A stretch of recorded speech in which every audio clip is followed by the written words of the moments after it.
বেটা তুমি যতই অন্যায় করো, তুমি মনে রেখো মূর্তি ভাঙার আদেশ, কবর ভাঙার আদেশ আমি বলিনি।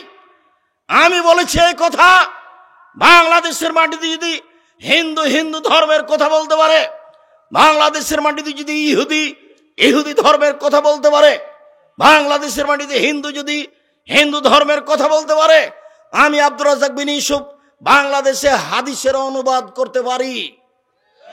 এতে যদি আমি অপরাধী বলে গণ্য হই, তাহলে আমি 1 নম্বর আসামি নই। 1 নম্বর আসামি হলেন মুহাম্মদ সাল্লাল্লাহু আলাইহি সাল্লাম, আমি হলাম 2 নম্বর আসামি। এই কথা আমি বলেছি। তিনি আদেশ করেছেন, আমি অনুবাদ করেছি। তিনি আদেশ করেছেন, আমি অনুবাদ করেছি। তিনি বলেছেন, শোনো আলী, তুমি ছাড়বে না কোনো উঁচু কবর, সবকে ভেঙে সমান করে দাও। ছাড়বে না কোনো ছবি মূর্তি, সবকে ভেঙে খান খান করে দাও। হাদিস তো মুসলিম। দেখি কোন মায়ের বেটা এর উলট পালট করতে পারে তর্জমা। আমার মরা পর্যন্ত সময় থাকলো। এটা হাদিস। নাহা রাসূলুল্লাহ সাল্লাল্লাহু আলাইহি সাল্লাম আইজাসসাল কবর, রাসূল সাল্লাল্লাহু আলাইহি সাল্লাম কবর পাকা করতে নিষেধ করেছেন। ওয়াকাদ আলাইহি, কবরের উপরে বসতে নিষেধ করেছেন। ও নাহা ইয়াকতুব আলাইহি, কবরের উপরে কিছু লিখতে নিষেধ করেছেন। রাসূল সাল্লাল্লাহু আলাইহি সাল্লাম টোটালি কবর পাকা করতে, কবরের উপর গম্বুজ করতে, কবরের উপরে কিছু লিখতে নিষেধ করেছেন। তিনি বলেছেন, লা তুসাল্লু আলাল কবরে ওয়ালা তুসাল্লু ইলাইহা ওয়ালা বাইনাহা, তোমরা কবরের দিকে মুখ করে সালাত আদায় করো না, কবরের উপরে সালাত আদায় করো না, কবরের পাশে সালাত আদায় করো না। সব সহিহ হাদিস। আপনি জাতিকে ফাঁকি দিতে পারেন। আমি আব্দুর রাজ্জাক বিন ইউসুফ কোনো সমস্যাকে সামনে রেখে জাতিকে ফাঁকি দেওয়ার জন্য পৃথিবীতে আসিনি। আর আমি এই কথা বলি না যে তোমার বয়স 24 বছর 26 বছর, তুমি একজন যুবক, আমি গাড়িতে বসার সাথে সাথে তুমি এসব বাঁশ দিয়ে আমাকে আঘাত করলে তুমি মনে করো না যে তুমি করছো। আমি মনে করি যে তোমার মুরব্বী হুজুর হুজুরি করেছে, জব হুজুরকে দিতে হবে। তুমি সিলেটের মাটিতে কবর পূজা করো, সেই জন্য সারা পৃথিবী কবর পূজা করবে, তুমি এটা মনে করো না। ভুল হিসাব। আমি কবর পূজার কথা বলিনি। মুহাম্মদ সাল্লাল্লাহু আলাইহি সাল্লাম কবর ভাঙতে বলেছে। তোমার হুজুরকে তুমি এই হাদিস অনুবাদ করতে বলো। হাদিস তো মুসলিম। কবরের পাশে সালাত আদায় করা নিষেধ, কবরের উপরে সালাত আদায় করা নিষেধ, কবরের দিকে সালাত আদায় করা নিষেধ। কবরকে নিয়ে সময় কাটাও, আবার মানুষের প্রতি আঘাত করতে যাও, হিসাব পাও না। আমি এর বিনিময় তোমার কাছে চাইনি, তোমার কাছে কি চাইব? ওসি সাহেব বলে পাঠিয়েছেন যে আব্দুর রাজ্জাক সাহেব মামলা করলে আমি মামলার বিষয়টি দেখব। তা বলছে জি না, মামলা করে আমি রোজ ওখানে হাজিরে দিতে যাব, সমস্যার মুখোমুখি হব। আমি ওর বিনিময় মানুষের কাছে চাই না, বিনিময় যে দিতে পারে তার কাছে চাই। আমি যারা অন্যায় করেছে তার হেদায়েত কামনা করি। মুহাম্মদ সাল্লাল্লাহু আলাইহি সাল্লাম বললেন, ওই জাতি কি করে সম্পদ পরিত্রাণ পেতে পারে যে জাতি তাদের নবীর দাঁতকে ভেঙে দিল। তখন আল্লাহ বলছেন, আপনার জন্য এটা ঠিক নয়, আপনি কেন এই কথা বললেন? আপনি তো হেদায়েতের জন্য এসেছেন। তখন রাসূল সাল্লাল্লাহু আলাইহি সাল্লাম এই কথা বাদ দিয়ে বলছেন, আল্লাহ তুমি তাদের হেদায়েত করো। ওই সময়ে জিবরাইল পাহাড়ের ফেরেশতা এসে বলছেন, আপনি চিন্তা করছেন কেন? যাকে খারাপ লাগছে তার ব্যাপারে বলেন না, আমি পাহাড়টা নিয়ে যে চাপিয়ে দিই। বুঝছেন না, পাহাড় চাপিয়ে দিতে হবে না। মানুষের প্রতি আঘাত করে, আলেম ওলামার প্রতি আঘাত করে দিন ধর্মের কাজ করছে এটা মনে করো না। তুমি বরং জাতির কাছে ক্ষমা চাও, আল্লাহর কাছে হেদায়েত চাও, তাহলে তোমার সফলতা আছে। মানুষকে অপমান করে, মানুষকে আঘাত করে, মানুষকে মেরে ফেলার পরিকল্পনা রেখে তুমি বিচারের মাঠে সফলতা অর্জন করতে পারো না। এই যুবক, তুমি তোমার হুজুরকে বলো, তোমার পীর সাহেবকে বলো, দেখে এভাবে বলুক, আল্লাহে আল্লাহর কসম, আল্লাহে আল্লাহর কসম, আল্লাহে আল্লাহর কসম, আমি পীর সাহেব 30 বছর থেকে কোনোদিন অপ্রয়োজনীয় বাক্য বলিনি। দেখি তোমার হুজুর বলতে পারে কিনা। আমি আব্দুর রাজ্জাক বিন ইউসুফ বলছি জাতির সামনে, আমি জাতির ক্ষতি করিনি। আল্লাহে আল্লাহর কসম, আল্লাহে আল্লাহর কসম, আল্লাহে আল্লাহর কসম, আমি আব্দুর রাজ্জাক বিন ইউসুফ 30 বছর থেকে কোনোদিন অপ্রয়োজনীয় বাক্য বলিনি। আপনাকে তিতাও লাগতে পারে, আপনাকে মিঠাও লাগতে পারে। সম্মানিত উপস্থিতি, প্রশংসা আল্লাহর জন্য, শান্তি অবতীর্ণ হোক আল্লাহর রাসূলের উপর, সাল্লাল্লাহু আলাইহি ওয়াসাল্লাম। আজকের দিনই বৈঠকে সংক্ষিপ্ত সময়ে বক্তব্যের বিষয় জাহান্নাম। জাহান্নাম সম্পর্কে এক গুরুত্বপূর্ণ সংক্ষিপ্ত তথ্যবহল বিবরণের চেষ্টা করব ইনশাআল্লাহুল আজিজ। মানুষকে পরকালমুখী করার যেসব বড় বড় মাধ্যম আছে, দুনিয়া থেকে বিমুখ হওয়ার, দুনিয়ার প্রতি আগ্রহী না হওয়ার যত বড় বড় মাধ্যম আছে, তার সবচেয়ে বড় মাধ্যম হলো জাহান্নাম ও জান্নাতের বিবরণ। মানুষ জাহান্নামের আলোচনা শুনে জাহান্নাম থেকে বাঁচার জন্য প্রাণপণে চেষ্টা করবে। মানুষ জান্নাতের কথা শুনে জান্নাত পাওয়ার জন্য যেসব পথ ও পন্থা রয়েছে তা গুরুত্ব সহকারে পালন করার চেষ্টা করবে। এইটা মানুষের উচিত। কোরআন মাজিদ একটা বিশাল গ্রন্থ, 30 পারা। এক পারা পড়তে আধা ঘন্টা, 1 ঘন্টা, কয়েক ঘন্টা লাগে। সেখানে 30 পারা কোরআন মাজিদ মানুষ একবার পড়তে চায় না, সপ্তাহে একবার, 15 দিনে একবার, মাসে একবার, বছরে একবার পড়ার চেষ্টা করে না। এত বড় বিশাল গ্রন্থে কি আছে, 2-1 মিনিট সেইটার কথা বলি। তার একটা কথা হবে জাহান্নাম আর জান্নাত। এত বড় বিশাল গ্রন্থে সবচেয়ে যেটা বেশি আলোচনা আছে সেইটা হলো আল্লাহর ক্ষমতা। পাতায় পাতায়, কথায় কথায়, পৃষ্ঠায় পৃষ্ঠায় খালি নিজের ক্ষমতা দেখিয়েছেন।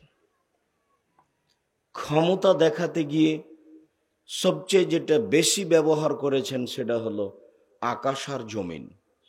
কে পারে আকাশ বানাতে, কে পারে জমিন বানাতে, কে পারে এগুলো রক্ষা করতে, কিভাবে জমিন হলো, কিভাবে আকাশ হলো, কেউগুলো ভাবতে পারে, কেউ ভাবতে পারে না। পারার মতো কোনো মানুষ নেই। এটাই হলো আল্লাহর ব্যতিক্রম ক্ষমতা। উনি যে সর্বশক্তিমান, তার মতো যে কেউ পারে না, তার একটা বড় প্রমাণ হলো আকাশ আর জমিন। কেউ পারে না আকাশ বানাতে, কেউ পারে না জমিন বানাতে। কিভাবে বানানো হলো তা কেউ ভাবতেও পারে না। উনি সবচেয়ে ক্ষমতাধর, শক্তিশালী। ওহু আলা কুল্লি শাইইন কাদির। তিনি সব কিছু করতে পারেন। এইটা দেখাতে গিয়ে তিনি দেখিয়েছেন আকাশ আর জমিন। এরপরে তিনি দেখিয়েছেন চন্দ্র সূর্য কিভাবে আসে, কিভাবে যায়। মানুষ কেন কেউ থামাতে পারে না, মানুষ কেন কেউ এর কমবেশ করতে পারে না। কিভাবে চন্দ্র আসে, কিভাবে চলে যায়, কিভাবে সূর্য আসে, কিভাবে চলে যায়, কেউ কেন ঠেকাতে পারে না। এই শক্তিকে ব্যবহার করতে কেউ পারে না। উনি সর্বশক্তিমান, তা এইটা দেখিয়েছেন কোরআন মাজিদে, কথায় কথায়, পৃষ্ঠায় পৃষ্ঠায়, পাতায় পাতায়। উনি সর্বশক্তিমান এইটা দেখাতে গিয়ে আরেকটা দেখিয়েছেন রাত দিন, কিভাবে রাত আসে, কিভাবে দিন আসে, কিভাবে রাত যায়, কিভাবে দিন যায়। কেউ কেন পারে না ঠেকাতে, কেউ কেন পারে না কমবেশ করতে, কেউ পারবে না। পৃথিবীর শুরু থেকে নিয়ে শেষ পর্যন্ত রাত দিনের কমবেশ কেউ করতে পারবে না। এটাই তার ক্ষমতা। কোরআন মাজিদে পৃষ্ঠায় পৃষ্ঠায়, কথায় কথায়, পাতায় পাতায় তিনি এগুলো দেখিয়েছেন যে আমি সর্বশক্তিমান, আমি চন্দ্র বানাতে পারি, সূর্য বানাতে পারি, আমি তা পরিচালনা করতে পারি, আমি জমিন বানাতে পারি, আমি আকাশ বানাতে পারি, আমি রাত দিন পরিচালনা করতে পারি, এটা কেউ পারে না। আর একটা তিনি দেখিয়েছেন বৃষ্টি দিয়ে ঘাস গজানো, এটা কেউ পারে না। ঘাস নেই, সব শুকিয়ে মরে শেষ হয়ে গেছে, আমি বৃষ্টি দিলাম, ঘাস গজালাম, এটা আমার ক্ষমতা, এটা কেউ পারে না। সাময়িক মানুষ মেশিনের মাধ্যমে পানি উঠে একটা অংশ ভিজিয়ে জমি চাষ করলো, ঘাস উৎপাদন করলো, এটা নয়। কিন্তু আসলে এটা কিছুই না। সারা পৃথিবীকে পানি দিয়ে ভিজিয়ে ঘাস গজাতে পারে কে? এইটা তার ক্ষমতা, তিনি পারেন, কেউ পারে না। আর তিনি দেখিয়েছেন এই বিশাল কোরআন মাজিদে আরো ক্ষমতা। যারা জীবনে শক্তি দেখিয়েছে তাদের তিনি ধ্বংস করে দিয়েছেন। সে আদ হোক, সামদ হোক, ফেরাউন হোক, নমরুদ হোক, সাদ্দাদ হোক, ডাকিয়ানুস হোক, যে কেউই হোক না কেন, একেবারে একাকার করে দিয়েছেন। আল্লাহ একাফ হোক বাহা, পাল্টা কেউ বিচার করতে পারেননি। আদ সামদকে ধ্বংস করে দিয়েছেন আল্লাহ, তার কেউ বিচার করতে পারেনি। ফেরাউনকে ধ্বংস করে দিয়েছে আল্লাহ, আল্লাহর কেউ বিচার করতে পারেনি। নমরুদকে ধ্বংস করে দিয়েছেন আল্লাহ, কেউ তার বিচার করতে পারেনি। পৃথিবীর কোনো প্রাণী তার বিচার করতে পারে না, এটা তার ক্ষমতা। কোরআন মাজিদে যেখানে সেখানে তিনি দেখিয়েছেন তার ক্ষমতায়। পুরো কোরআন মাজিদ প্রায় বলতে গেলে 3 ভাগের 2 ভাগই তার ক্ষমতা। এত বড় কোরআন মাজিদে কি আছে? একজন হাফেজ কোরআন মুখস্থ করলো, ওইটা কিন্তু তার জানা নাই। আমি হিফজখানা বন্ধ করতে হবে এ কথা বলিনি, তবে হিফজখানার সাথে কোরআন হাদিস ছেলেরা যেন শিখতে পারে তার ব্যবস্থা থাকতে হবে, এইটা বলেছি। তার মানে ও কিন্তু কোরআন মাজিদ কিছু বুঝতে পারেনি, ও এমনিতেই মুখস্থ করেছে। আপনার মধ্যে আর তার মধ্যে পার্থক্য হলো এই যে আপনার মাত্র নাস ফালাক, এখলাস ফালাক মুখস্থ আছে, ওর আর একটু বেশি আছে। আপনিও যেমন বুঝেন না, ওও তেমন বুঝে না, তার শিক্ষকও বুঝে না। যার কারণে ভালো মানের প্রতিষ্ঠান গড়তে হবে, বেশি পয়সা দিয়ে, ভালো দৃষ্টি দিয়ে। বিশাল ক্ষমতার মাঝে মাঝে দেওয়া আছে কিছু বিধান। চুরি করলে হাত কেটে নেওয়া হবে, সালাত আদায় করতে হবে, যাকাত দিতে হবে, এই কিছু কিছু বিধান আছে। আর মাঝে মধ্যে দেওয়া আছে যে দয়াশীল আর ক্ষমাশীল। পুরো কোরআন মাজিদে যে কত গাফুর আছে আর কত যে রাহিম আছে, একবারে হিসাব ছাড়াই রহমান আর রাহিম। কোরআন মাজিদ আপনি পড়েন কি না বুঝতে পারেন না, তো যেখানে সেখানে পাবেন তিনি হচ্ছেন ক্ষমাশীল, তিনি হচ্ছেন দয়াশীল, তিনি হচ্ছেন প্রেমময়, তিনি হচ্ছেন ক্ষমাশীল, তিনি হচ্ছেন প্রেমময়। এইভাবে কোরআন মাজিদকে ভরে ফেলে দেওয়া আছে দয়ার ক্ষমতা দিয়ে, দয়া আর ক্ষমা দিয়ে, দয়ার ক্ষমা দিয়ে, পাতায় পাতায়, পৃষ্ঠায় পৃষ্ঠায়, লাইনে লাইনে তিনি রহমান, তিনি রাহিম, তিনি গাফুর, তিনি গাফফার, এই দিয়ে ভরা আছে। আর এরই ফাঁকে মাঝে মধ্যে আছে জাহান্নাম আর জান্নাত, জাহান্নাম আর জান্নাত, জাহান্নাম আর জান্নাত।